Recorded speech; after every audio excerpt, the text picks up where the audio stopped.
ఈరోజు మనం యేసుక్రీస్తు ప్రతిష్ఠ చేయబడ్డం మందిరంలో అనేది మనం చూద్దాము. లూకా 2:22-40 దాకా మనం చూసినట్లయితే, మోషే ధర్మశాస్త్రం చొప్పున వారు తమను శుద్ధి చేసుకొని దినములు గడిచినప్పుడు ప్రతి తొలిచూలు మగపిల్ల ప్రభువునకు ప్రతిష్ఠ చేయబడవలెను అని ప్రభువు ధర్మశాస్త్రమందు రాయబడినట్లు ఆయన్ను ప్రభువునకు ప్రతిష్ఠించుటకు ప్రభువు ధర్మశాస్త్రమందు చెప్పబడినట్లు గువ్వల జతనైనను 2 పావుర పిల్లలనైనను బలిగా సమర్పించుటకును వారు ఆయన్ను యెరూషలేమునకు తీసుకొని పోయిరి. యెరూషలేమునందు సుమోయోనను ఒక మనుష్యుడుండెను. అతడు నీతిమంతుడును భక్తిపరుడునై ఉండి ఇజ్రాయేలు యొక్క ఆదరణ కొరకు కనిపెట్టువాడు. పరిశుద్ధాత్మ అతని మీద ఉండెను.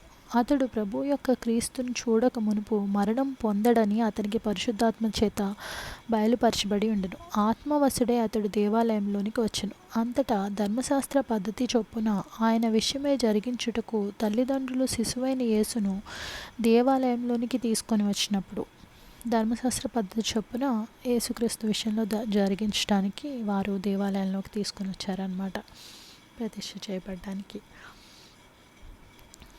అతడు తన చేతులతో ఆయన్ను ఎత్తుకొని దేవుని స్తుతించు ఇట్లనెను, నాథా, ఇప్పుడు నీ మాట చొప్పున సమాధానంతో నీ దాసుని పోనిచ్చుచున్నావు. అన్యజనులకు నిన్ను బయలుపరచుటకు వెలుగ్గాను నీ ప్రజలైన ఇజ్రాయేలుకు మహిమగాను నీవు సకల ప్రజల ఎదుట సిద్ధపరిచిన నీ రక్షణ నేను కన్నులారా చూచితిని.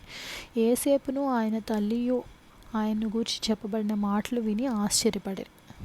సుమోయోను వారిని దీవించి, ఇదిగో, అనేక హృదయాలోచనలు బయలుపడినట్లు ఇజ్రాయేలులో అనేకులు పడుటకును తిరిగి లేచుటకును వివాదాస్పదమైన గుర్తుగా ఈయన నియమింపబడి ఉన్నాడు.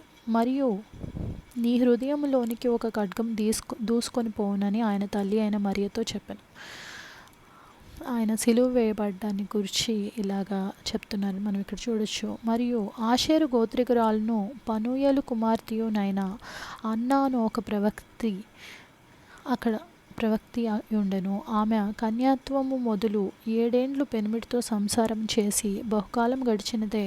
84 సంవత్సరములు విధవరాలై ఉండి దేవాలయము విడవక ఉపవాస ప్రార్థనలతో రేయింబగళ్ళు సేవ చేయుచుండెను. ఆమె కూడా ఆ గడియలోనే లోపలికి వచ్చి దేవుని కొనియాడి యెరూషలేములో విమోచన కొరకు కనిపెట్టుచున్న వారందరితో ఆయన్ను గూర్చి మాట్లాడుచుండెను. అంతటా వారు ప్రభువు ధర్మశాస్త్రం చొప్పున సమస్తము తీర్చిన పిమ్మట గలిలయలోని నజరేతను తమ ఊరికి తిరిగి వెళ్ళిరి. బాలుడు జ్ఞానముతో నిండుకొనుచు ఎదిగి బలం పొందుచుండెను. దేవుని దయ ఆయన మీద ఉండెను. మనము ఇక్కడ ఆయన ప్రతిష్ఠింపబడడం గురించి, ధర్మశాస్త్రంలో చెప్పిన దాని ప్రకారం దేవునికి ప్రతిష్ఠించబడడానికి ఆయన తీసుకురావడం గురించి మనం ఇక్కడ చూడవచ్చు అన్నమాట. వాక్యం విన్నందుకు మీకు ధన్యవాదాలు.